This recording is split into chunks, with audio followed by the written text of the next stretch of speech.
Bom, agora eu vou dar uma de youtuber. Boa tarde, né? Boa noite ou bom dia, quem estiver assistindo depois. Nós somos um grupo do CS Lewis Talk, né? Somos um grupo de amigos que tem estudado aí a obra do Lewis. E hoje nós vamos receber, né? Graças ao jogo de cintura e a intermediação do Evelise, que tem nos ajudado, né? Evelise Monteiro, que tem nos ajudado aí como mão direita, esquerda e dois pés, e às vezes cabeça e pescoço também, né, Evelise? A dar continuidade ao grupo. Então, gostaria já desde já agradecer a Evelise também por ter feito essa intermediação com o professor Geraldo Vicente Martins. Pessoal, hoje o professor Geraldo vai trazer uma reflexão para a gente, uma aula, né, uma conversa sobre o texto do Lewis, um experimento na crítica literária. Essa é a minha versão antiga, né, da editora Unesp, e Evelise mostra a sua aí, tem a edição mais recente, que a Evelise tem, que foi lançada pela editora Thomas Nelson, né, uma edição belíssima, é uma edição capa dura, bem bonita. E, pessoal, professor Geraldo, ele é nosso amigo, professor aqui na Universidade Federal do Mato Grosso do Sul, né? E ele possui graduação em Letras, Português e Inglês pela Universidade de Sorocaba, em 96, mestrado em Língua Portuguesa pela Pontifícia Universidade Católica de São Paulo, em 2000, e doutorado em Linguística pela Universidade de São Paulo, em 2006. E atualmente ele é professor associado da Universidade Federal do Mato Grosso do Sul, nos cursos de graduação em Letras, no programa de pós-graduação em Estudos de Linguagem, né? Tem experiência em língua portuguesa, linguística, e atuando principalmente nas seguintes áreas: linguística, semiótica, língua portuguesa e literatura. O professor Geraldo tem aí também nos agraciado por várias vezes, junto com o professor Marcelo, com os professores da música da UFMS, em eventos onde eles fazem uma mescla entre poesia e música, né? E, sem dúvida, aí é um amante da beleza, né, professor? Da literatura, da poesia. E gostaria de passar a palavra para o professor Geraldo, para a gente ter aí essa aula de hoje. Muito obrigado a todos que estão participando. Professor Geraldo, muito obrigado por aceitar o convite, tá? E após a fala do professor Geraldo, a gente vai ter uma conversa, um diálogo, mas eu acho que o professor Geraldo também é aberto, se alguém quiser fazer alguma pergunta, alguma questão no meio, né? Só levantar a mãozinha aqui no Meet, ok? Professor Geraldo, a palavra está com o senhor. Muito obrigado e toda a liberdade agora. Obrigado, né? Cumprimento a todos inicialmente também, muito bom estar aqui, né? Em meio a amigos, aí também hoje presentes aí, além da Evelise, outros ex-alunos, né? Do curso de letras, amigos, né? Como eu digo, sempre aluno é uma situação passageira, a relação aluno-professor, mas a relação de amigos, essa dura para sempre, fica para sempre, né? Então, dizer ex-alunos não implica nenhum demérito quando a gente considera que permanecem amigos, como eu sempre digo. Agradecer o convite do Davi e da Evelise, para falar um pouquinho novamente sobre a obra do Lewis, como leitor, como eu sempre digo, não com nenhum laivo de especialidade, porque eu não sou estudioso da obra de Lewis, eu sou um leitor da obra de Lewis, né, e gosto muito das várias facetas da obra de Lewis aí, desde aquelas obras mais engajadas, né, do Lewis cristão, passando pelo Lewis literato, digamos assim, literato como autor, e também pelo Lewis que reflete sobre questões do texto, né? E esta obra sobre a qual nós vamos falar um pouquinho hoje, então eu devo falar em uns 30, 40 minutos, depois a gente conversa, né, faz aquele diálogo a respeito, mas como o Davi bem colocou, se alguém quiser, durante a minha exposição, levantar algum questionamento, alguma ponderação, fique à vontade, né? Isso aqui realmente uma conversa entre amigos, admiradores de Lewis, mais do que qualquer outra coisa, tá certo? Então fiquem à vontade. O primeiro elemento que nós precisamos considerar quando falamos de um experimento em crítica literária do Lewis é que é uma obra do Lewis maduro, não é? É uma obra publicada já nos últimos anos de vida do Lewis, não é? Na virada da década de 1960, não é? É uma obra pensada organicamente, não é? Ela não é uma reunião de ensaios, ao contrário do que possa parecer à primeira vista, quando nós nos deparamos com os capítulos, né, que a compõem. Claro que alguns deles podem ser lidos de maneira independente, né, mas eles foram pensados, digamos assim, organicamente. Né, tudo se fecha do início ao fim numa organização do Lewis. Né? Então, é uma obra de maturidade do Lewis. Né? E, claro, né, Lewis já com uma grande experiência, tanto como professor, né, ele já era há algum tempo professor em Cambridge, né, quando ele publica um experimento em crítica literária, então ele já era professor unanimemente eleito, né, como está na epígrafe, inclusive, nas páginas iniciais desta versão da Thomas Nelson, né, para a cadeira de inglês, unanimemente eleito para a cadeira de inglês medieval e renascentista na Universidade de Cambridge, né? E também tinha sido anteriormente, como a maior parte de vocês, né, sabem, porque conhecem Lewis, né, professor e tutor de literatura inglesa na Universidade de Oxford. Então, como intelectual, é um Lewis totalmente maduro, né? Se não totalmente, que talvez seja exagero, muito maduro, né? Mas também maduro como autor, né? Já havia publicado e consolidado as Crônicas de Nárnia, a trilogia cósmica, enfim, né? Além de outras obras então, que viriam ser descobertas depois, né? Ele já as havia escrito, né? Mas é sobretudo, a meu ver, não da perspectiva do Lewis professor intelectual, nem do Lewis autor de obras maduro que nós devemos considerar a leitura de um experimento em crítica literária, né?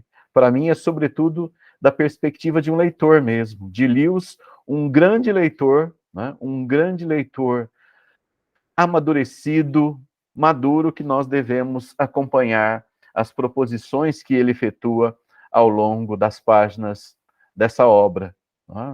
Inclusive, porque se nós lermos, é claro que Lewis é um autor extremamente sedutor, a escrita dele cativa por várias razões, né? Da simplicidade aparente, ao modo como ele concatena os seus raciocínios, como ele defende as suas ideias, como ele argumenta de uma maneira, às vezes, extremamente clara, né? Então, há esse lado de Lewis que nós não podemos perder de vista, né? Mas, a mim, lendo essa obra, né, saltam aos olhos, né, elementos que demonstram claramente a paixão de um leitor pelos textos que ele focaliza, né? Vários dos textos ele menciona, inclusive, mais de uma vez, né, ao longo do texto, ao longo da obra, né?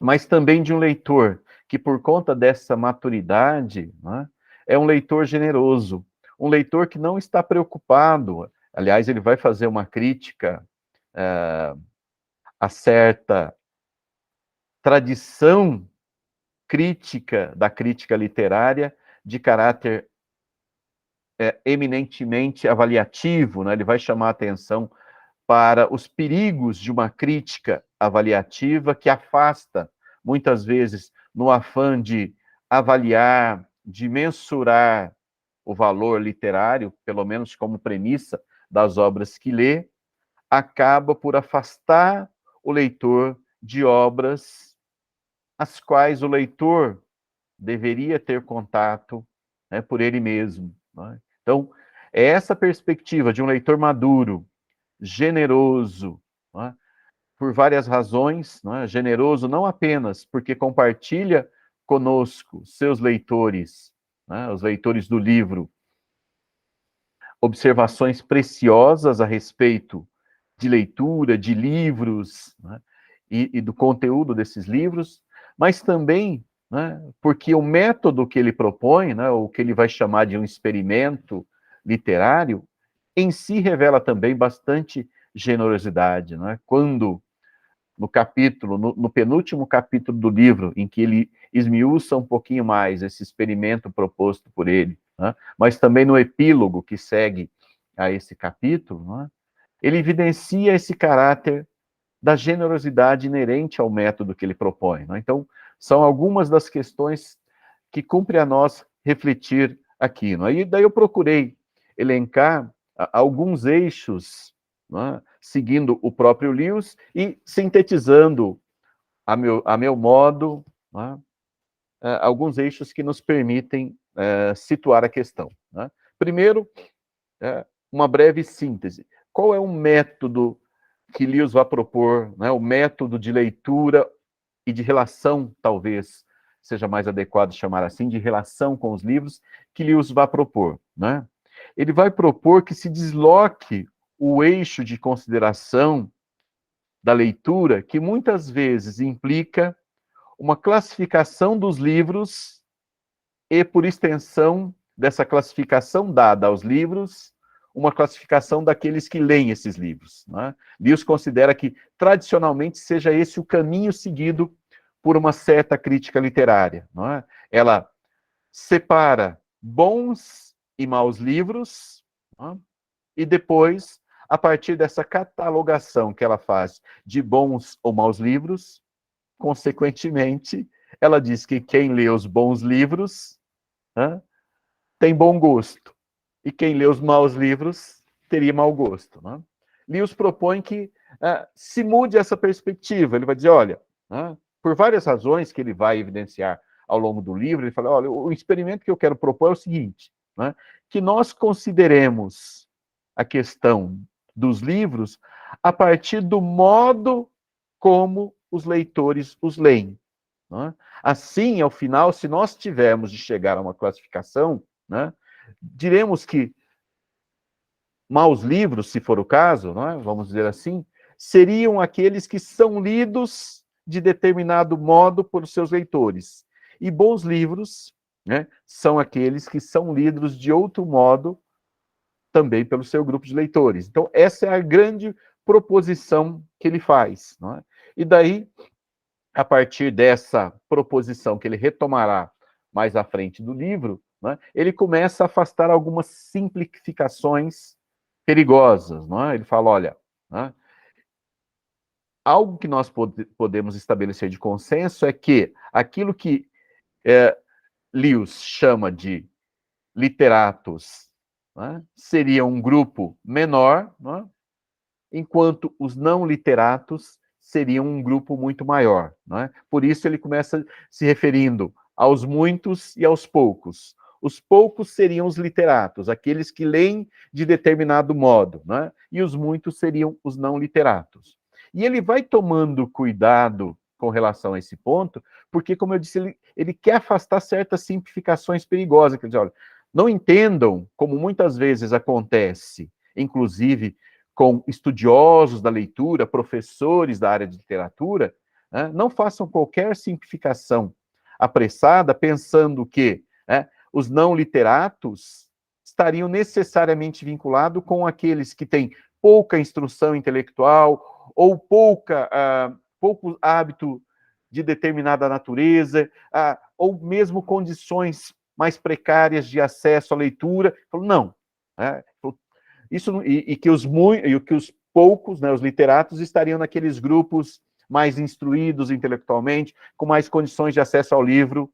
Não tem nada a ver com isso. Ele fala, olha, se nós tomarmos essa consideração a priori, nós veremos que tanto em um grupo, né, tanto, digamos assim, dessas pessoas mais simples, menos instruídas intelectualmente, com menos condições de acesso ao livro, nós encontraremos entre eles literatos, como encontraremos não literatos entre aqueles instruídos intelectualmente, que têm condições de acesso ao livro, e ele começa, então, a afastar essas simplificações excessivas para mostrar onde é que ele quer chegar, não é?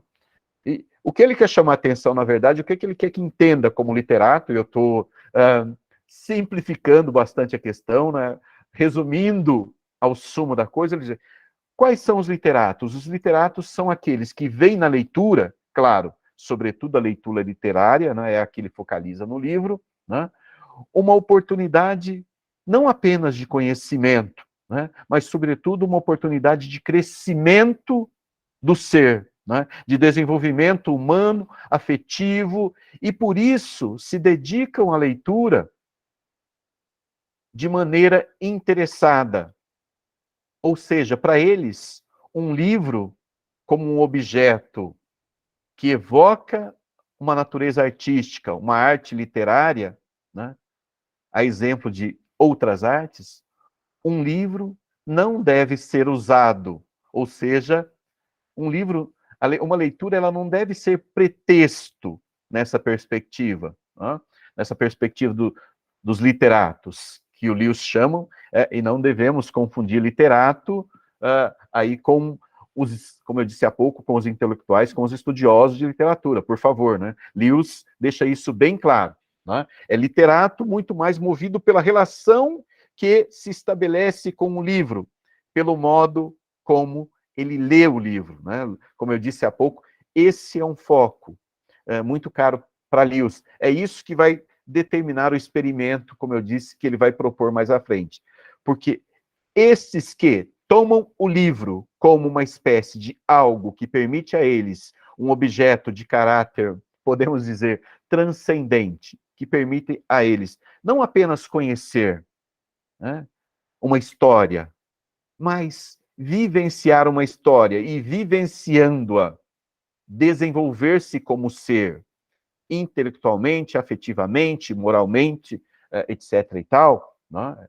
É nessa perspectiva que ele vai considerar o literato. Tanto que ele fala que, assim sendo, um literato nunca considera uma obra lida apenas uma vez. Ele volta a ela ao longo da vida, 10, 15, 20, 30 vezes ou mais. Por que que ele volta a ela? Né? Claro, porque ela percebeu, né, que essa obra diz muito mais do que ele deu conta de aprender em uma leitura. Mas por que que isso acontece? Por que que ele percebeu que essa obra diz muito mais do que ele dá conta de aprender e apreender em uma só leitura? É porque ele lê de um modo específico. Ele lê de um modo que se revela atento aos detalhes, mas também ao conjunto do que essa obra diz. Não é? E daí, nessa mescla que eu estou fazendo de síntese do livro, não é, nós poderíamos formular uma primeira proposição decorrente do Lewis. Não está aí, mas se desdobra dele. Ler é reler. Né? Lembre-se, de início eu disse, vamos tomar as nossas observações sobre o experimento em crítica literária do Lewis, né? Não como uma obra de um autor maduro, nem de um intelectual maduro apenas, mas, sobretudo, de um leitor maduro. Então, esse leitor maduro, ele nos dá a entender que ler é reler. A relação com a leitura de textos, especificamente aqui, sobretudo, os textos literários, os textos de natureza artística, implica sempre uma possibilidade de releitura. Mais do que uma possibilidade, eu diria, um compromisso. Né? O Lewis diz, em determinado momento do livro, né, que isso se dá porque quem lê com essa perspectiva, quem lê desse modo, estabelece um vínculo com a obra desde a sua primeira leitura. Então, quando ele lê essa obra pela primeira vez, além de perceber que não é possível aprender tudo na primeira leitura, né, essa obra modificou também a sua vida. Naquela perspectiva que eu mencionei há pouco, de desenvolvimento humano, intelectual, afetivo, moral, né, ele percebe que o primeiro contato com essa obra, ainda que muitas coisas tenham ficado para serem compreendidas nas leituras subsequentes, já tiveram um efeito transformador na vida dele ali. Então, por isso ele sabe que terá de voltar a ela. Assim como eu disse, não é apenas uma possibilidade de releitura, né? É um compromisso de releitura. Em determinado momento, eu precisarei voltar a essa obra para lê-la, né? Com mais atenção, com atenção voltada especificamente para um ou outro fragmento, etc. e tal, digamos assim. Então, essa é a primeira das proposições que eu gostaria que ficasse para nós, né? No entendimento desse leitor maduro, com o qual compartilhamos reflexões em um experimento em crítica literária, né? Ler é reler, sempre, né? É o compromisso de releitura que me liga, sim, para a vida toda aquela obra, mas porque ela me dá um retorno muito grande. Eu recebo, eu não estou preocupado, reforço mais uma vez as palavras de Lewis, com os usos que eu posso fazer dessa leitura. Essa questão de natureza pragmática, a obra como pretexto, né, está fora de questão, né? O que me interessa é eu percebi o quanto essa obra me dá, e eu estou aberto a receber tudo isso. E uma leitura não foi suficiente, né? Lewis continua discorrendo, evidentemente, no livro, ele vai daí, a partir disso, desdobrar outras questões, não é? Ele vai, inclusive, falar como o leitor dos nossos dias, né, é um leitor que muitas vezes vai para a obra esperando encontrar nela lições de vida, comentários de vida, ou na própria expressão metafórica que ele usa, fatias de vida, né? E por conta disso, ele é levado a uma diferenciação entre dois realismos, não é? Ele diz que um é um realismo de representação e o outro é um realismo de conteúdo.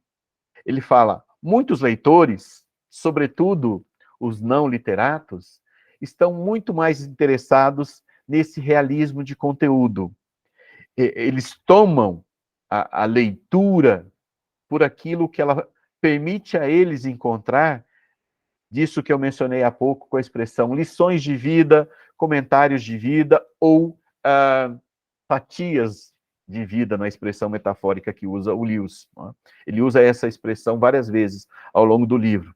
E ele fala, olha, isso é um equívoco muito grande, porque inclusive leva, às vezes, leitores, inclusive leitores experimentados, né, leitores experimentados como professores, estudiosos de literatura, ele diz, né, a valorar, né, positivamente ou mais positivamente obras que contêm esse realismo que ele chama de realismo de conteúdo, em detrimento de outras obras que vão conter, né, o que ele chama de realismo de representação, né?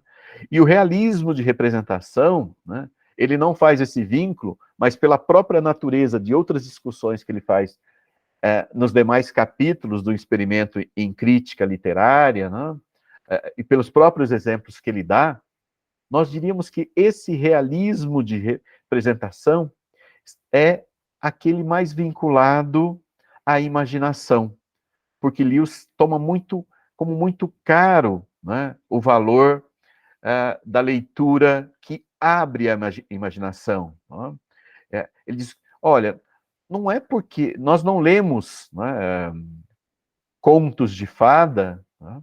E ele diz, e é um equívoco pensar que contos de fada sejam textos voltados especificamente para crianças, né? Ele critica também esse postulado, ele faz, quem diz que contos de fada é uma leitura para criança, são determinados estudiosos da questão que fazem isso, mas ele fala, não, ele fala, não é porque eles assim o dizem que assim o é, né? E claro, daí ele fala, inclusive em causa própria, porque Lewis tinha uma grande predileção, né, por contos dessa natureza. Mais tarde, esse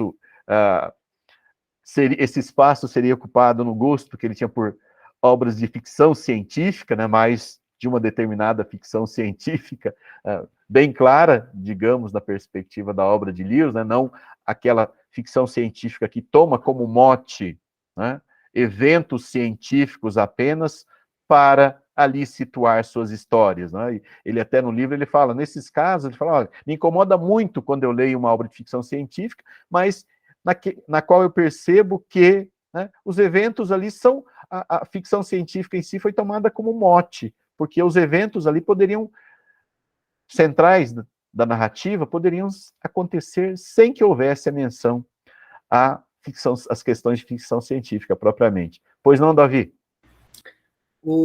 Lendo o sobre ficção científicas, né, onde o Lewis faz essas críticas, né, professor, a gente perceberia que o Lewis seria hoje crítico à ficção científica de hard science, né, as hard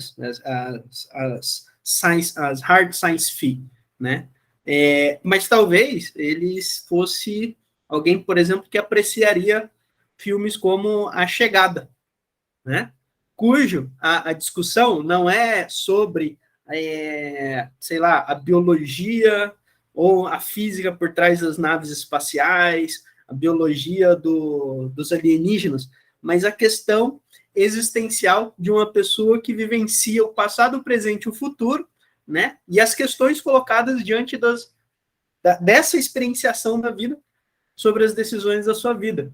Que o Ted Chiang, ele diz que a ficção científica é muito mais sobre uma experiência existencial, né? As boas ficções científicas seriam muito mais sobre as experiências, né, existenciais do que necessariamente sobre o quão rápido um foguete faz o desdobramento do tempo, né? Eu acho que seria muito interessante. Mas pode continuar, professor.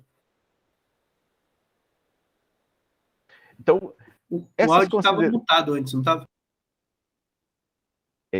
Essas considerações que o Lewis faz, então, em torno, né, dessas questões do realismo, e ele faz uma discussão lentada, né, quem ainda não teve oportunidade de ler um experimento em crítica literária, né, assim que o puder o faça, né, porque a exemplo de tantas outras leituras de Lewis, vale muito a pena. Então, essa discussão lentada que ele faz entre o realismo de representação e o realismo de conteúdo, né, nos leva a uma outra síntese que está bastante presente nessa perspectiva de leitura e que ajuda a compreender o experimento proposto por Lewis, né? Aquela que leva a algo que seria sintetizado como ler é abrir sua imaginação para, né? Ler é abrir-se à imaginação. Isso é um outro elemento que fica muito presente da leitura dos textos dessa obra do Lewis, né? Porque é preciso que o leitor, antes de qualquer pré-julgamento, também com relação à factitividade, à factualidade, né, à probabilidade dos eventos da narrativa, né, ocorrerem ou não na vida real, digamos assim, né, entre aspas, vida real, né, que ele esteja aberto a receber aquilo que a história ou que as histórias trazem a ele, né, como mundos possíveis, sobretudo de vivências outras. Não é? Depois eu vou ler ao final um trechinho lá do epílogo, né, uma página do epílogo em que fica bastante sumarizada essa importância que o Lewis dá da vivência propiciada pelas narrativas ao leitor aberto, ao leitor que se abre à transformação, né, que as histórias trazem à sua vida, né? E não, digamos assim, perifericamente, marginalmente, não, mas como elemento central, inclusive, né, da vida de todos os que leem. E é por isso que a perspectiva dos literatos e não literatos ela é bastante interessante, não é? Quando Lewis se propõe a pensar isso a partir do método tradicionalmente usado pela crítica literária, por certa crítica literária, né, e propor um novo experimento, conforme chegaremos lá daqui a pouco. Continuemos na nossa conversa aqui. Um terceiro elemento que se desdobre, daí eu estou tomando, vocês já perceberam, a leitura em conjunto dos capítulos, né? Porque se fôssemos abordar as questões linearmente trazidas na obra, né, em sua riqueza, em sua complexidade, precisaríamos de um curso de algumas semanas, né? E aqui, como eu disse, a nossa proposição é bem mais modesta. 30, 40 minutos para a gente fazer essa visão do conjunto e depois conversarmos um pouquinho a respeito, né? Abrimos a conversa. Essa é a nossa proposição aqui hoje. Porque se fôssemos discutir linearmente as questões, não é? E são questões para nós, não é?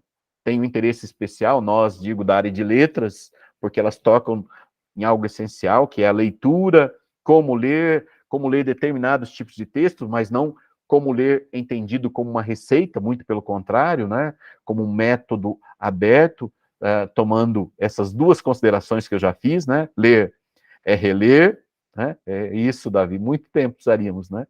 E ler é abrir-se à imaginação ou abrir a imaginação para o que vier daí. Não é?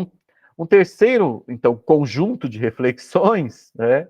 Um terceiro conjunto de reflexões diz respeito à consideração desse objeto, né? E o termo objeto aqui não deve nos levar a nenhuma confusão que menospreze ou que nos leve a ver apenas a materialidade do livro, né? Do livro, até porque não é o livro que nos interessa como objeto, mas é o que ele contém, né? Como a organização das histórias e como, claro, se dá essa organização. Então, nesse terceiro conjunto de reflexões, né, há um capítulo, inclusive, que Lewis se volta para a poesia, né, com certo pesar, né, ele diz, olha, estou tratando aqui, sobretudo, de narrativas, mas as questões que eu digo também são importantes para a poesia, então ele abre um capítulo para tratar, né, da poesia e tece ali importantes reflexões, sem dúvida nenhuma. Né? Mas esse terceiro conjunto de questões diz respeito a algo que eu sintetizaria mais ou menos assim, não é? Ler é atentar para, não é? Ou seja, na perspectiva de Lewis, que ele associa aos literatos, que por sua vez ele vai entender como sendo aqueles, né, que leem os livros do modo adequado, não preocupados já de início em saber se aquele livro é bom ou ruim, né, não prejulgar, como eu disse, o livro que tem em mãos, mas, né, aproximar-se desse objeto, das histórias que ele contém, lendo-as com essas premissas que eu adotei, estou sumarizando aqui, né? Ler é reler, ler é abrir-se à imaginação, ou ler é abrir a imaginação para, né? Essa terceira, ler é atentar para, né? Chama a nossa atenção como leitores, como modo de leitura a ser adotado nessa perspectiva, para a organização das histórias. Então, Lewis, ele deixa muito claro, né, ainda que não explicite, que ele fala, às vezes a pressa é inimiga do leitor. É a pressa que muitas vezes pode nos levar a taxar, né, um livro como mau ou como bom. Né? Então, ele chama a nossa atenção para isso, porque a pressa, né, ela nos impede de atentar para detalhes preciosos da leitura. Não é? E eu gostaria, então, para ilustrar esse caso específico, não é? Trazer à baila um livro que provavelmente todos vocês conhecem, não é? Que é o Dom Casmurro, do Machado de Assis. Né? Eu diria que o Dom Casmurro de Machado de Assis se encaixa nessa categoria de livros a que Lewis se refere, dizendo que são daqueles, né, que a gente lê não apenas uma vez, né, nem apenas duas, mas 10, 15, 20, N vezes ao longo da vida, em diferentes momentos. Porque cada vez que a gente lê, né, uma vez tendo já percebido o seu impacto inicial, né, e aqui uma breve um breve parêntese, é pena que, para a maior parte de nós, o impacto do Dom Casmurro, ou o contato com o Dom Casmurro, possa ter sido negativo em razão de ter se dado na escola e atrelado a deveres outros. Não é? Então,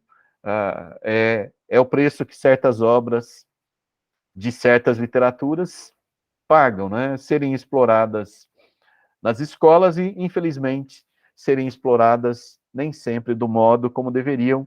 Né? Então, muitas vezes, pode ser que, para algum de vocês, tenha acontecido isso, né? O impacto inicial do Dom Casmurro tenha sido negativo por conta de ter acontecido nesse contexto. Né? Mas, se foi isso, procurem esquecer essa primeira experiência negativa e, né, voltar a ele. Né?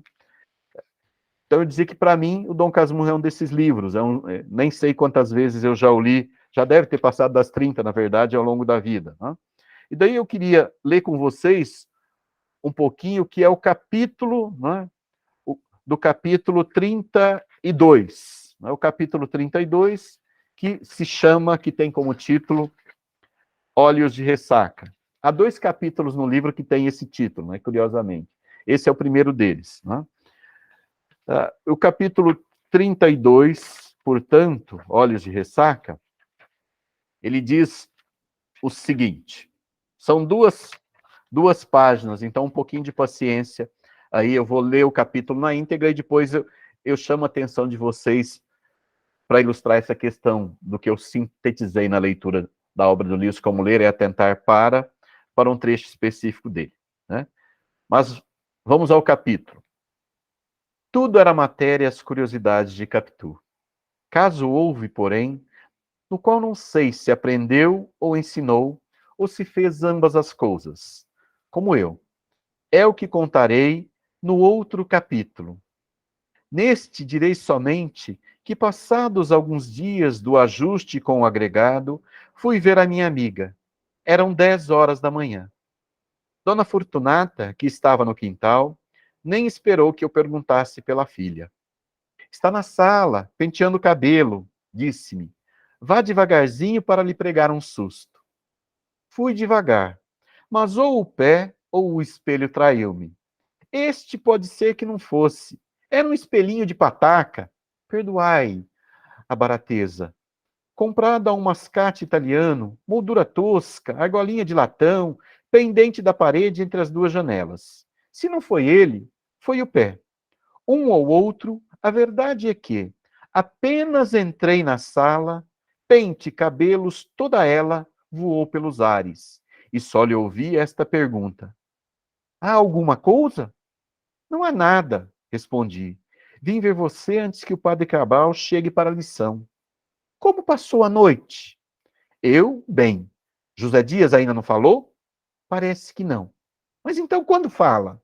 Disse-me que hoje ou amanhã pretende tocar no assunto. Não vai logo de pancada. Falará assim por alto e por longe, um toque. Depois entrará em matéria. Quer primeiro ver se mamãe tem a resolução feita. Que tem, interrompeu Capitu. E se não fosse preciso alguém para vencer já e de todo, não se lhe falaria. Eu já nem sei se José Dias poderá influir tanto. Acho que fará tudo se sentir que você realmente não quer ser padre. Mas poderá alcançar? Ele é atendido. Se, porém, é um inferno isto. Você teime com ele, Bentinho? Teimo. Hoje mesmo ele há de falar. Você jura? Juro. Deixe ver os olhos, Capitu. Tinha-me lembrado da definição que José Dias dera deles. Olhos de cigana oblíqua e dissimulada. Eu não sabia o que era oblíqua, mas dissimulada sabia. E queria ver se podiam chamar assim. Capitu deixou-se fitar e examinar. Só me perguntava o que era, se nunca os vira. Eu nada achei extraordinário. A cor e a doçura eram minhas conhecidas. A demora da contemplação, creio que lhe deu outra ideia do meu intento. Imaginou que era um pretexto para mirá-los mais de perto, com os meus olhos longos, constantes, enfiados neles.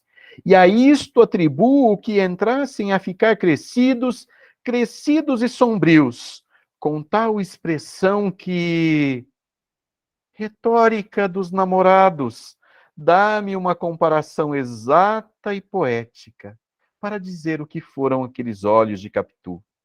Não me acode imagem capaz de dizer, sem quebra da dignidade do estilo, o que eles foram e me fizeram. Olhe-os de ressaca? Vá, de ressaca. É o que me dá a ideia daquela feição nova. Traziam não sei que fluido misterioso e enérgico, uma força que arrastava para dentro, como a vaga que se retira da praia nos dias de ressaca. Para não ser arrastado, agarrei-me às outras partes, vizinhas, às orelhas, aos braços, aos cabelos espalhados pelos ombros, mas tão depressa buscava as pupilas, a onda que saía delas vinha crescendo, cava e escura, ameaçando envolver-me, puxar-me e tragar-me. Quantos minutos gastamos naquele jogo? Só os relógios do céu terão marcado esse tempo infinito e breve. A eternidade tem as suas pêndulas. Nem por não acabar nunca, deixa de querer saber a duração das felicidades e dos suplícios. Há de dobrar o gozo aos bem-aventurados do céu, conhecer a soma dos tormentos que já terão padecido no inferno os seus inimigos. Assim também a quantidade das delícias que terão gozado no céu os seus desafetos aumentará as dores aos condenados do inferno. Este outro suplício escapou ao divino Dante, mas eu não estou aqui para emendar poetas. Estou para contar que, ao cabo de um tempo não marcado, agarrei-me definitivamente aos cabelos de Capitu, mas então com as mãos, e disse-lhe, para dizer alguma coisa, que era capaz de os pentear, se quisesse. Você? Eu mesmo. Vai embaraçar-me o cabelo todo, isso sim. Se embaraçar, você desembaraça depois. Vamos ver. Né? Esse capítulo, né, Olhos de Ressaca, claro, no conjunto da obra Dom Casmurro de Machado de Assis, ele tem um papel fundamental. Né? É a primeira vez em que Bentinho, já com algo inculcado, né, uma expressão que ele ouvira do agregado de José Dias, né, olhos de cigana oblíqua e dissimulada, tenta olhar para Capitu além do modo como ele habitualmente olhava, né, um modo de quem tinha por ela já uma grande afeição, que ele pensava ser apenas uma grande amizade, não é? E daqui a pouco ele vai descobrir que não é apenas isso, não é? Ele já tem fortes suspeitas, mas daqui a pouco ele vai descobrir que não é apenas isso. Né? No próximo capítulo, eles terão o primeiro beijo, inclusive, né? No capítulo seguinte, digamos assim. Mas o que é interessante nesse capítulo, né, entre outras coisas, além desse papel que ele tem na economia geral da obra, digamos assim, né, é como ele se mostra para nós nesse primeiro encontro e no modo de olhar para Capitu e o impacto que isso tem sobre ele. Um leitor que não estivesse atento, um leitor que lesse Dom Casmurro apenas para cumprir um dever escolar a posterior, que por conta disso fizesse com certas reservas essa leitura e, portanto, da maneira mais apressada possível, dificilmente se daria conta da riqueza que está nessa expressão que se tornou famosíssima depois do livro, né? Olhos de Ressaca. Né? Claro que ela é vinculada à sua motivação inicial, né? A ressaca, tal qual se entende nas ondas, nas águas do mar, né? Em momentos específicos, né? Quando de seu refluxo, né? Elas são levadas a levar para o mar, inclusive, tudo que encontram pelo caminho. Né? Mas vejam que isso aqui é aplicado a um olhar, né? A um olhar que se compartilha entre dois adolescentes, né? Na casa dos 15 anos ambos, e que estão na aurora de descobrir a paixão. Né? Tanto que, antes de chegar a ela, né, astutamente, né, o autor do livro nos diz, né, como se invocasse, retórica dos namorados, não é? Como se pedisse a uma instância para além, né, daquela que está mais próxima a ele, um modo de nomear. Não é? E vejam que ele pede, dá-me uma comparação exata e poética. Não é um paradoxo. Exatidão e poesia não costumam andar juntos. Né? A poesia é muito mais afeita aos excessos, às hipérboles, às questões fora de ordem, aos hipérbatos, etc. e tal, digamos. Não é? E aqui ele pede. E o que advém ao espírito, consideremos, não é? É a melhor imagem que ele encontra, né? Para dizer o que foram aqueles olhos de Capitu. O que foram aqueles olhos de Capitu? Olhos de ressaca. Né? Traziam não sei que fluido, misterioso e enérgico. Misterioso e enérgico. Né? Mas se não um paradoxo, pelo menos uma contradição. Uma força que arrastava para dentro, como a vaga que se retira da praia nos dias de ressaca. E daí, no desespero adolescente, para não ser arrastado, agarrei-me às outras partes vizinhas, às orelhas, aos braços, aos cabelos espalhados pelos ombros. Mas tão depressa buscava as pupilas, a onda que saía delas vinha crescendo, cava e escura, ameaçando envolver-me, puxar-me e tragar-me. Daí, não contente com essa imagem, com esse símile que ele construiu, ele ainda vai evocar uma outra imagem de igual força ou talvez maior força, para tentar nos dar a ideia de quanto tempo durou aquilo. Né? E vejam, quantos minutos gastamos naquele jogo?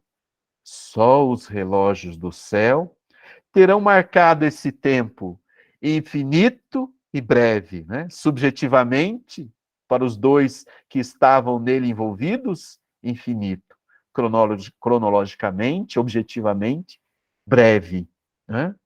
E daí ele ainda continua fazendo, né, uma comparação a respeito de, mesmo a eternidade, tendo tempo, todo o tempo do mundo por definição, isso não o impede de querer mensurar o tempo das vivências humanas. Enfim, né, acabei me alongando um pouquinho aqui, demais para além do que eu gostaria ou deveria, mas vejam, é para chamar a atenção de vocês para o fato de que nessa terceira proposição que nós desdobramos de Lewis, ler é atentar para, né? Então, uma boa leitura, e uma boa leitura nos interessa mais do que pensarmos em termos de um bom ou mau livro, digamos assim, na esteira do raciocínio que Lewis está desenvolvendo, né?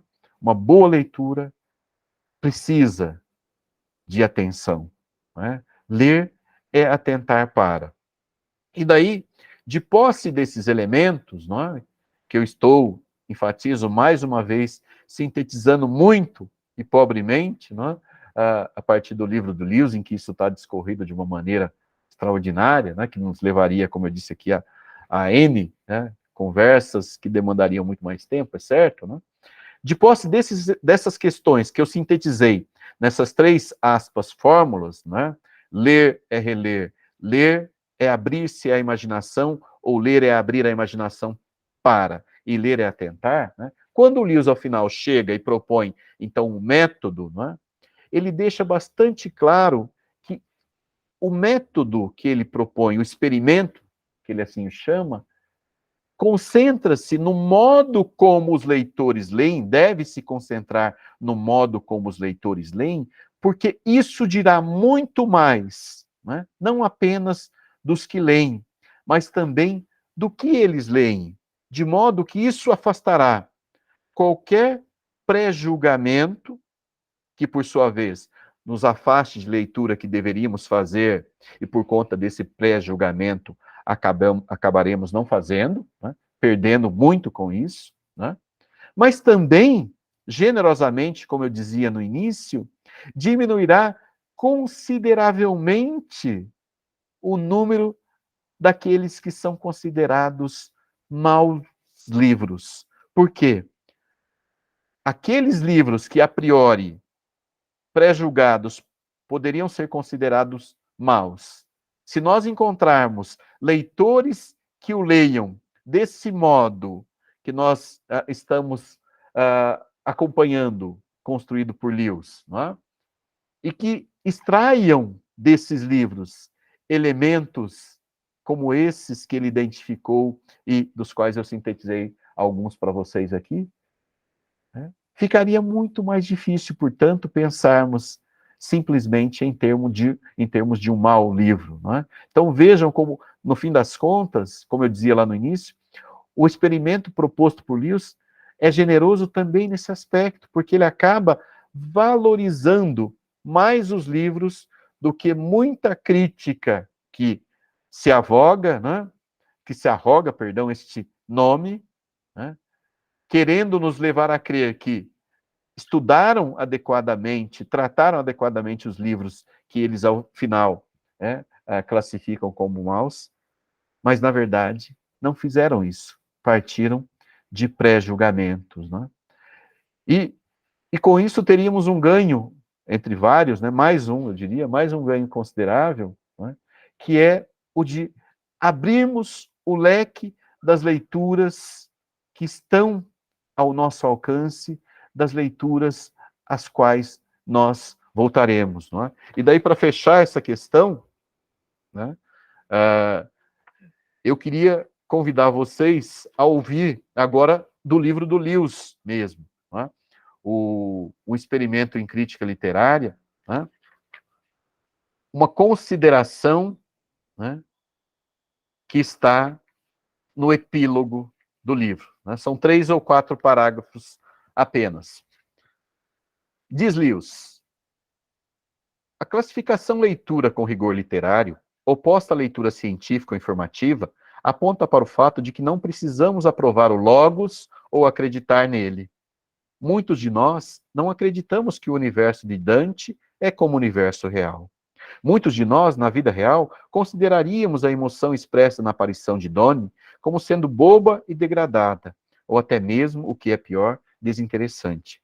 Nenhum de nós pode aceitar ao mesmo tempo que as visões da vida de Hosman e de Chesterton, ou aquelas do Omar, de Fitzgerald e de Kipling. Qual é, então, a vantagem de, ou mesmo a justificativa, ocupar nossos corações com histórias daquilo que nunca aconteceu? Lembrem-se das observações sobre abrir-se à imaginação, né? Da leitura, ler é abrir-se à imaginação. Do que nunca aconteceu, ou entrar indiretamente nos sentimentos que deveríamos evitar ter em nossas vidas. Ou de fixar com seriedade os olhos do nosso interior em coisas que nunca podem existir. No paraíso terrestre de Dante, em Tétis surgindo do mar para confortar Aquiles, a senhora natureza de Chaucer ou de Spencer, ou o navio fantasma de O Conto do Velho Marinheiro. Não ajuda em nada tentar fugir da questão, localizando todo o valor de uma obra literária em seu aspecto de poema, pois é a partir dos nossos interesses variados, no logos, que o poema é feito. O mais próximo que consegui chegar de uma resposta é que buscamos um crescimento de nosso ser. Queremos ser mais do que somos. Cada um de nós, por natureza, vê todo o mundo a partir de um ponto de vista, com uma perspectiva e uma seletividade peculiar a si mesmo. E mesmo quando desenvolvemos fantasias desinteressadas, estas estão saturadas e limitadas pela nossa própria psicologia. Concordar nessa particularidade no nível sensorial, em outras palavras, não dar um desconto à perspectiva, seria loucura. Deveríamos então crer que a estrada de ferro se estreita à medida que a distância aumenta. Porém, queremos também fugir das ilusões de perspectiva em níveis mais elevados. Queremos ver com outros olhos, imaginar com outras imaginações, sentir com outros corações e com os nossos próprios também. Não estamos contentes em sermos as monadas de Leibniz. Exigimos janelas. A literatura, enquanto logos, é uma série de janelas ou mesmo de portas. Uma das coisas que sentimos depois de ler uma grande obra é: eu saí. Ou, a partir de outro ponto de vista, eu entrei. Perfurei a concha de alguma outra monada e descobri como é dentro dela. Por conseguinte, a boa leitura, ainda que em essência não seja uma atividade afetiva, moral ou intelectual, tem alguma coisa em comum com estas três possibilidades. No amor, nós escapamos do nosso próprio ser para entrar em outro. Na esfera moral, cada ato de justiça ou caridade envolve nos colocarmos no lugar da outra pessoa e assim transcender a nossa própria particularidade competitiva. Ao conseguirmos entender qualquer coisa, rejeitamos os fatos como são para nós e aceitamos os fatos como realmente são. O impulso primário de cada um é manter e engrandecer a si mesmo. O impulso secundário é sair do ser, corrigir seu provincianismo e curar sua solidão. Estamos fazendo isso no amor, na virtude, na busca pelo conhecimento e na recepção das artes. Obviamente, esse processo pode ser descrito ou como engrandecimento ou como aniquilação temporária do ser. Mas isso é um antigo paradoxo. Quem perder a sua vida, salvá-la. Como consequência, nós temos satisfação em entrar nas crenças de outras pessoas. Aquela, digamos, de Lucrécio ou de Laurence, ainda que pensemos que não são verdadeiras. E nas paixões deles, ainda que as julguemos depravadas, como algumas vezes as de Marlowe ou Carlyle, também. E também na imaginação deles, ainda que lhes falte completo realismo de conteúdo, né? Mas há realismo de representação, né?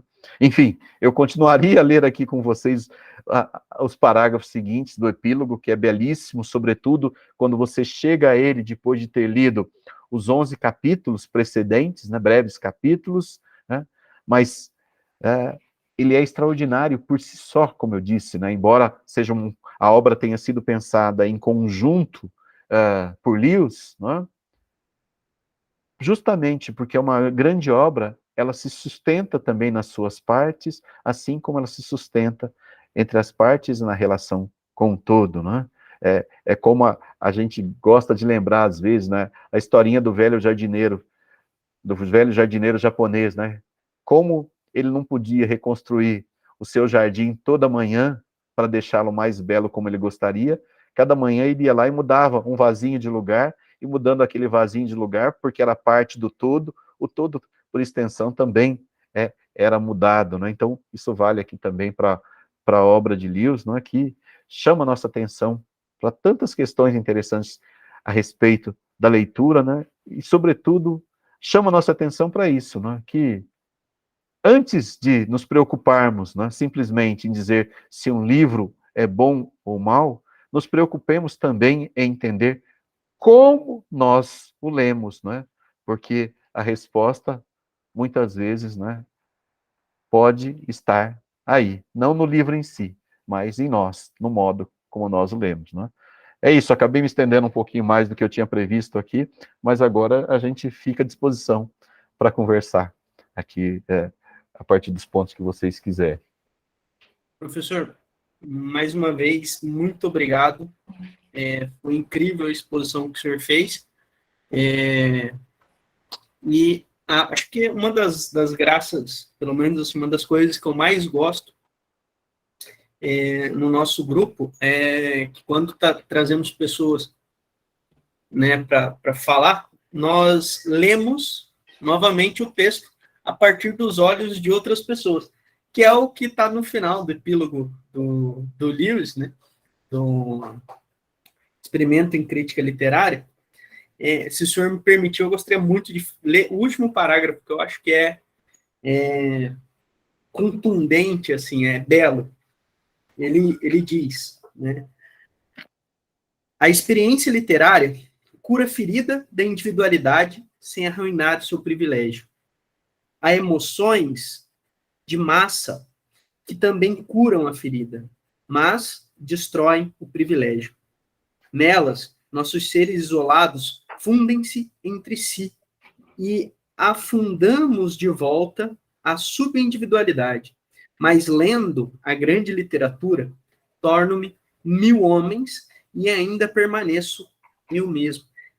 Como o céu noturno, no poema grego, vejo com uma míriade de olhos, mas ainda assim sou eu quem vê. Aqui tal como no ato religioso, no amor, na ação moral e no conhecimento, transcendo a mim mesmo e nunca sou mais eu mesmo do que ao fazê-lo.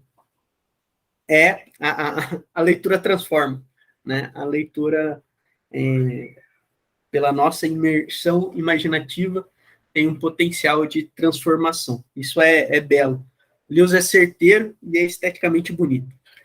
Pessoal, a gente está avançado um pouquinho. Eu gostaria aí quem quisesse fazer uma pergunta, quisesse trazer alguma reflexão, já o fizesse o quanto antes, para a gente não se estender muito, né? E para o professor Geraldo aí conversar mais um pouquinho com a gente. Mas, desde já agradeço novamente, professor. Realmente, o senhor nos ajuda a ler com mais profundidade o texto. Eu li esse livro e, assim, o nosso contexto de leitura interfere muito na leitura que a gente faz. É um livro riquíssimo, mas eu li num período de transição, fim do meu mestrado, início de um outro trabalho, meio de pandemia. Eu li, como eu comentei antes, como eu li O Senhor dos Anéis, fragmentado, mas mesmo assim é um livro que me impactou muito. Eu tive o privilégio de participar de um projeto de extensão, onde eu pude falar sobre a importância da leitura para os internos do presídio semiaberto da Gameleira. E no período, era um período que eu trabalhei numa fábrica, né? Eu era chefe de uma fábrica de erva mate que ficava dentro do presídio. Então, os meus funcionários na fábrica foram meus alunos. Então, foi uma experiência riquíssima. E eu usei justamente esse trecho, esses 2 últimos parágrafos do epílogo para falar da importância da leitura. E assim, tive uma experiência muito interessante, muito legal. E, bom, o senhor comentando sobre o texto, traz afetos e emoções e traz coisas muito boas com relação ao Deus. Enfim, alguém quer fazer alguma pergunta? É só levantar a mão e estamos abertos aí. Eu quero agradecer muito assim, a presença do professor Geraldo. Sempre que o senhor fala, a gente fica assim, meio que em estado assim, ainda tentando organizar as ideias, porque é muito rico, né? E assim, com certeza, mais uma vez, contribuiu demais assim, para as nossas leituras, né? Tanto passadas quanto as que virão aí pela frente, né? Então, queria agradecer muito o senhor, professor Geraldo, por ter disponibilizado esse tempo para estar com a gente aqui. Também gostaria de agradecer ao pessoal de letras que marcou presença aí hoje. Obrigada, galera. São muito bem-vindos para os próximos encontros também. E, assim, depois, né, dessa fala, a gente nem tem muito o que dizer. Então, só realmente no capítulo 3, né, prof, que fala sobre imagem e música ali, eu achei, assim, que me chamou muita atenção, onde ele fala que a boa apreciação de uma obra de arte é a rendição, né? Então, eu acho que isso fala muito, assim, também, com relação a você realmente mergulhar, né, nessa obra, seja ela um quadro, seja ela uma música, uma melodia, seja ela o livro, né, aqui tratando. Então, realmente, o Lewis, ele traz essa abordagem, né, que o leitor, ele tem muito, né, de responsabilidade acerca de um bom ou mau livro, né? Então, chama a responsabilidade para nós. Observarmos aí, né, como que a gente está fazendo essa leitura. Que realmente você pega, por exemplo, o senhor citou aí o Dom Casmurro, como que você vai fazer uma leitura única, né, uma leitura ali superficial? Tudo é muito profundo, né?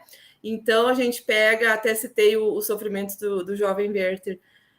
Eu tô assim, eu tô encantadíssima assim, com esse livro. Foi um livro que eu li assim, eu não consegui mais esquecer ele. Então, como eu falei ali, uma leitura é só para a gente saborear as palavras, porque desse período ali do romantismo alemão, a gente se delicia realmente com a maneira, né, como ele foi escrito. Meu Deus, é perfeição pura, assim. Então, a gente não tem como ler uma única vez obras assim, né? E outras obras, como ele fala no livro, são maus livros, mas será, né? Às vezes a gente dando essa olhada mais de perto, será que a gente consegue, né? Realmente concordar que é um mau livro? Então, traz muitas reflexões, né? Como toda obra aí do livro, a gente começa a refletir um pouquinho. Então, muito obrigada, professor Geraldo, parabéns, arrasou, como sempre. Obrigada, pessoal, um abração aí para vocês, vou abrir aí para vocês falarem. Professor, temos duas pessoas aqui, uma pergunta já, e a Camila levantou a mão. Evelise, brigadão pela sua colocação, achei muito pertinente também. Bom, Camila, você quer abrir o microfone para falar? E depois eu vou ler a pergunta do João aqui para a gente ficar registrado em áudio. Sim, na verdade eu queria agradecer também ao professor Geraldo, muito bom. E só para agradecer mesmo, porque eu estava com alguns livros aqui para reler, mas livros que eu gostei muito. E agora eu vou pegar alguns livros que eu não gostei tanto e vou relê-los de novo, né? Só agradecer mesmo, muito esclarecedor e muito obrigado, professor.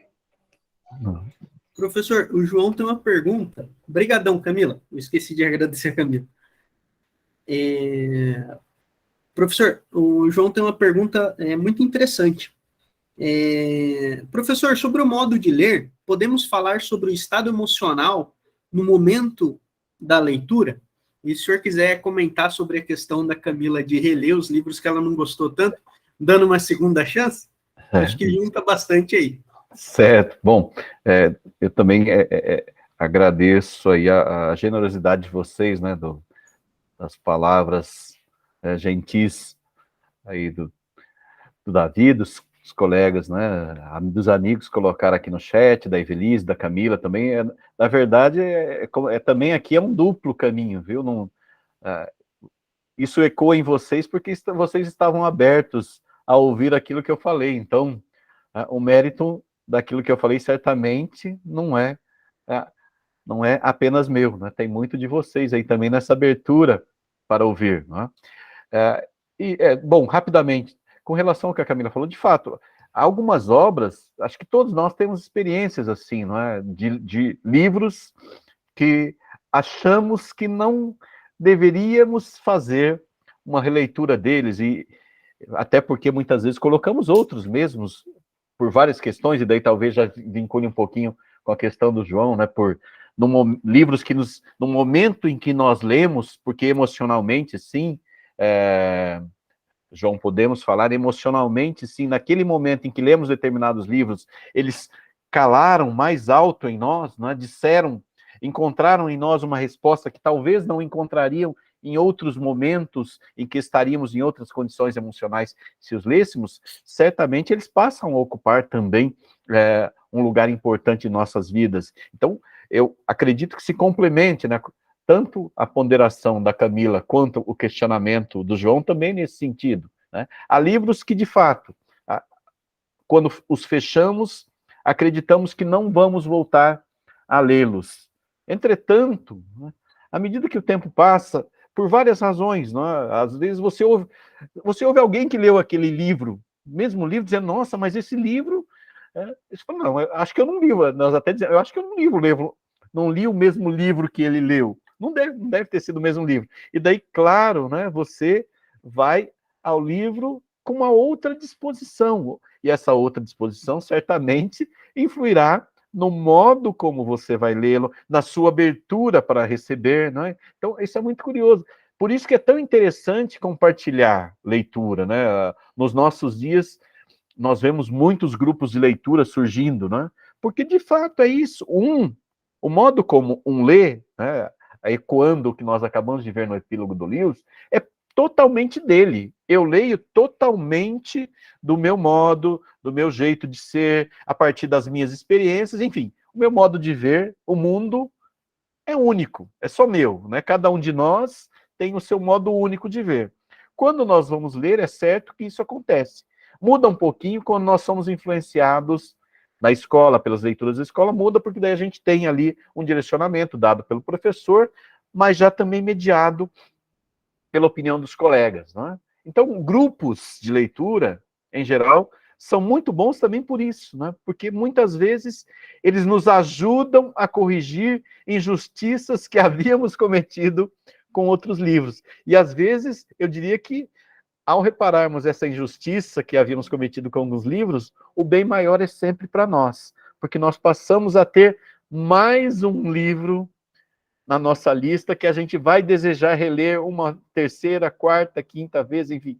Claro que isso nos dá sempre a angústia, né, do tempo, né? Fala, poxa, tem tanta coisa que eu não li ainda, mas também tem tanta coisa que eu quero reler, mas esse é o nosso desafio, né, de administrar isso, né? Há livros que eu releio todos os anos, há outros que eu releio mais esporadicamente, há outros que são muito longos, né? O Davi está lendo agora Os Irmãos Karamazov, infelizmente não dá para eu reler Os Irmãos Karamazov todos os anos, né? Não só pelo calhamaço que ele é, né? Pela dimensão da obra, mas pelo tanto que ele exige de nós, não é? É uma leitura que exige um compromisso do leitor, que exige uma reflexão e que é meio extenuante, né? Pela gama de questões que ele coloca. É uma dessas obras, assim como o Dom Quixote, do Cervantes, né? Assim como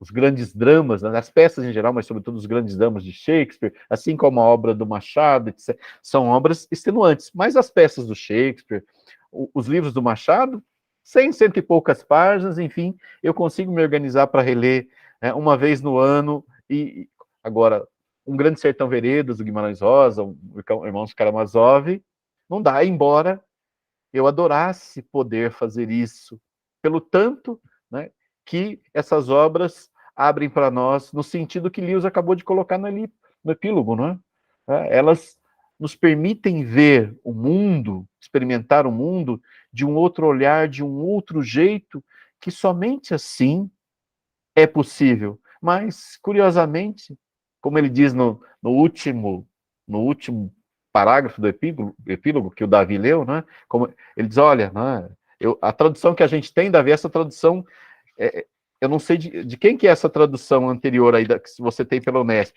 porque essa aqui é do Carlos Caldas, né? A da Thomas Nelson é do Carlos Caldas, ela é um pouquinho diferente, né?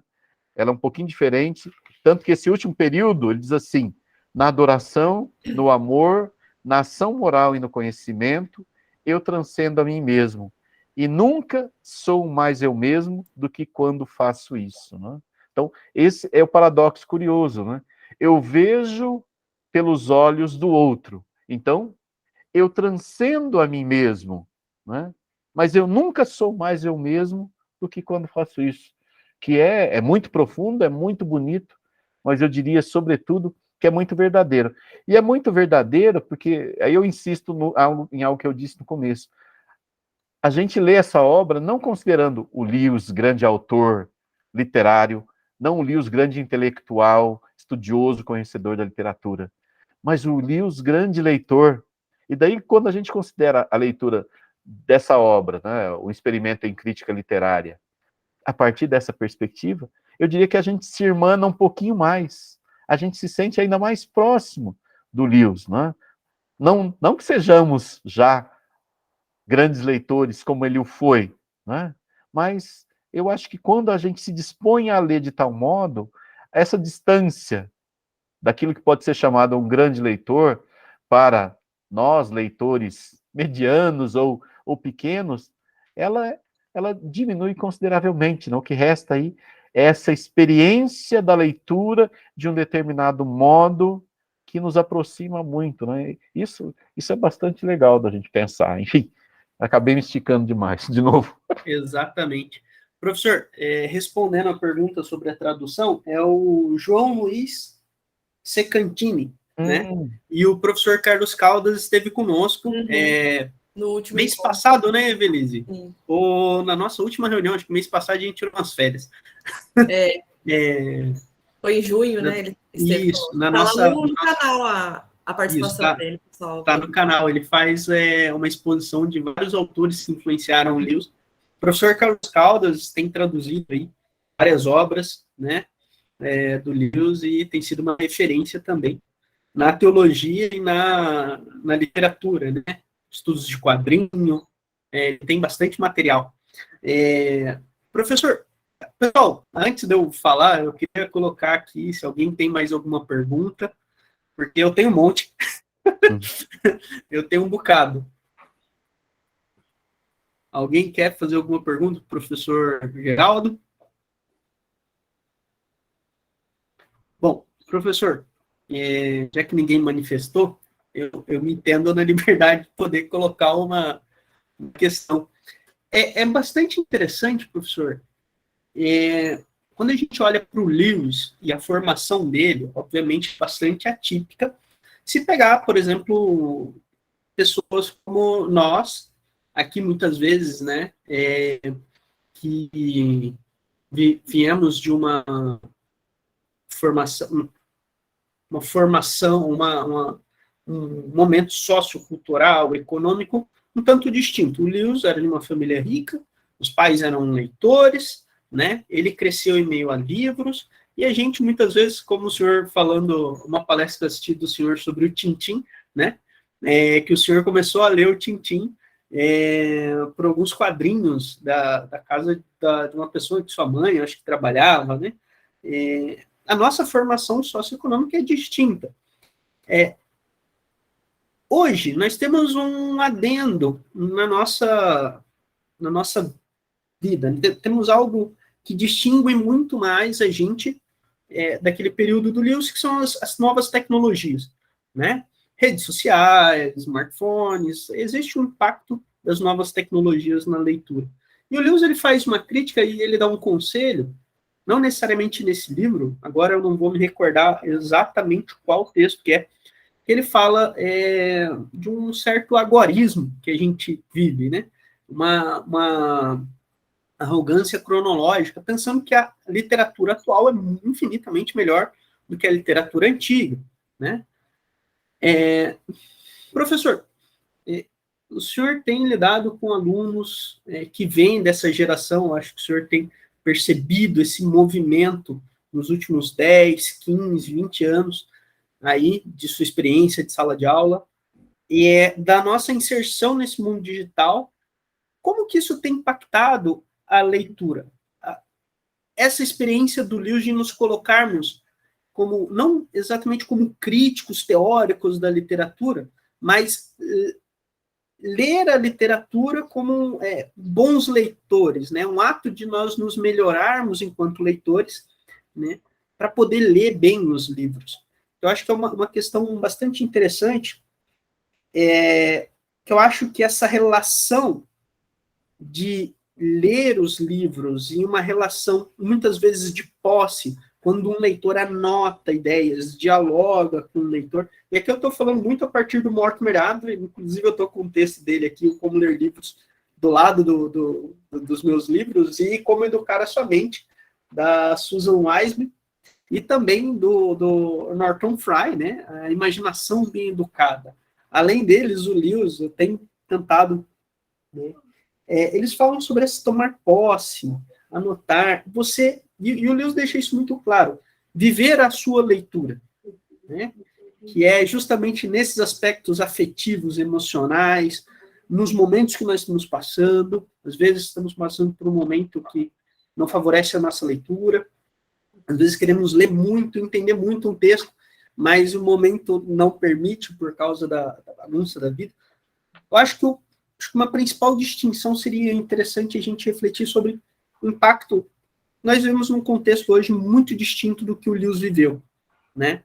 E na nossa relação do livro, inclusive o livro enquanto entretenimento, né? Que eu acho que é muito interessante a gente perceber isso. Muitas pessoas enxergam o livro como um enfado, sendo que o que o Lewis está falando, olha, deguste o livro, entende? Experiencie o livro, né? E no Sobre Histórias, tem o texto justamente sobre histórias, ele vai falar sobre como que, e ele critica, obviamente que são linguagens diferentes, como que o cinema, ao fazer uma leitura, né, de um livro que ele gostava muito, acabou tirando todo aquele, né? Mas obviamente são linguagens diferentes. Eu acho que é meio bobo a gente falar, o livro é muito melhor que o filme. Eu gostei muito do Príncipe Caspian, tanto o livro quanto o filme, e ambos começam em situações totalmente distintas. Mas eu entendo que a linguagem do filme exige que a nossa atenção seja fixa num primeiro momento. O livro nos dá tempo de aderir à história, de entrarmos na história. Bom, eu falei bastante aqui, eu acho que é um problema, inclusive, para teses de mestrado, né, doutorado, coisa arada, mas o que eu percebo é, como professor, eu vejo que os meus alunos têm uma relação com a leitura, e isso implica e tem um impacto profundo com relação à sua imaginação. Inclusive, impacta o meu ato de ensinar em sala de aula. Falando em termos de química, química usa muita imagem, então faz uso de imaginação, e literatura é uma arte imaginativa, né? Enfim, joguei aí, professor. Uhum. Gostaria de ouvir um pouco da sua experiência quanto a isso. Eu acho que, como você bem disse, é uma questão que levanta tantas outras questões, né? Mas, de fato, nós estamos lidando com uma geração que, evidentemente, tem uma relação, um outro modo de leitura posto no horizonte, né? Talvez isso tenha a ver um pouquinho com o que o Lewis também chama atenção, claro que num outro contexto, né, no livro dele, no experimento, né, que é a questão de valorizar o acontecimento, né? Eu acho, e aí o verbo é esse mesmo, é achismo, né, não tenho outro termo para empregar, né?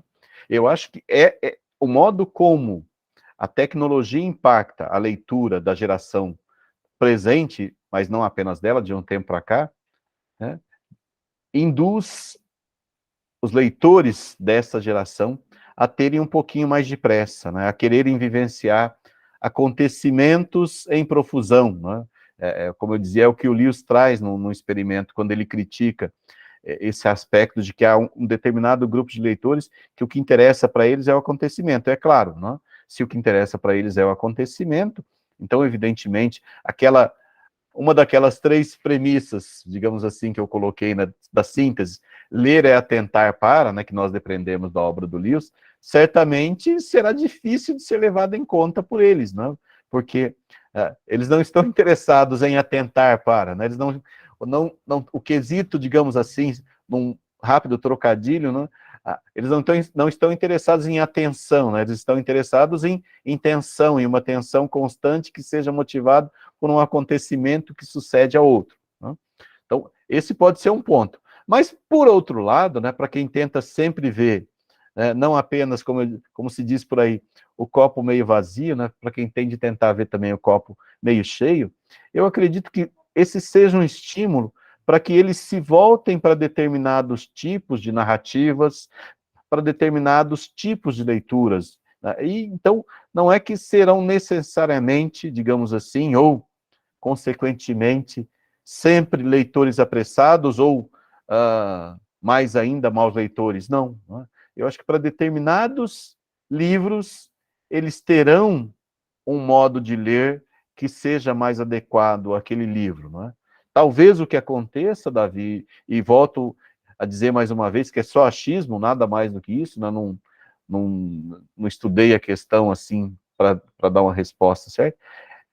Então, acho que talvez no fim o que aconteça é que isso diminua um pouco, digamos assim, o rol de leituras possíveis deles, e mais ainda, eu diria, o rol de releituras possíveis, né, para ficar nessa questão que Lewis também nos coloca, né, de guardar que ler é reler, né? Talvez seja isso seja essa a consequência mais palpável. Mas, de novo, modalizo, dizendo que é só um achismo, assim, dialogando um pouquinho a partir da questão que você colocou aí. E tem um aspecto, professor, que aí eu pensei exatamente agora, nesse momento, que se coloca, talvez isso possa impactar, inclusive, no modo que os próprios escritores escrevam os seus livros, né?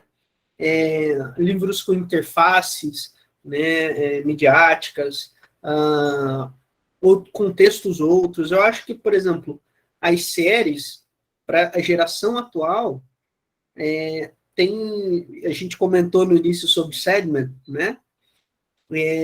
Obviamente, uma pessoa mais purista, uma pessoa que tem lá o quadrinho, que vai olhar a série, vai fazer uma série de críticas, uma série de outras coisas.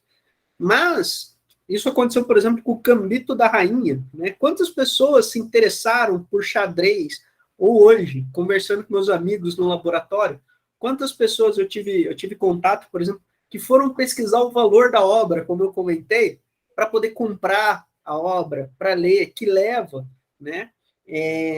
Isso, acho que os tempos hoje apresentam outras possibilidades.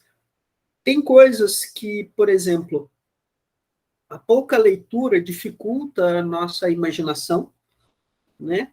E literatura é justamente isso, essa imersão imaginativa.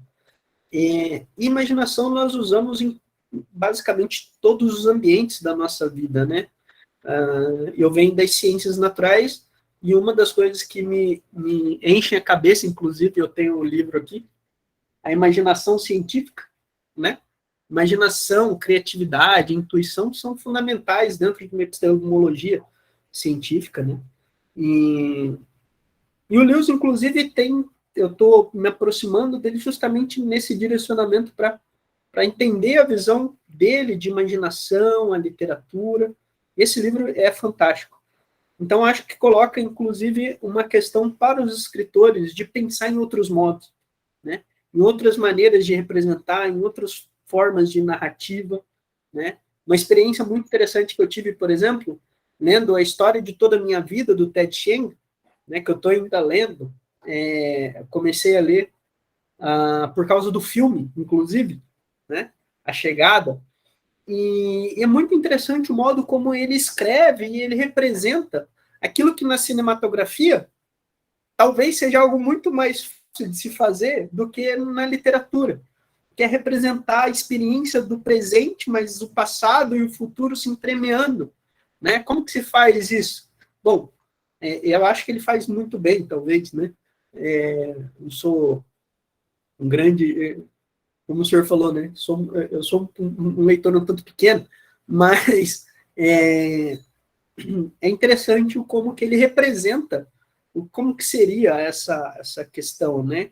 Se a gente pudesse aprender uma língua, e ele parte de um pressuposto linguístico, né? De tal maneira que modificasse a nossa mente, nossa percepção temporal, né? Como que isso modificaria a nossa percepção do real no momento.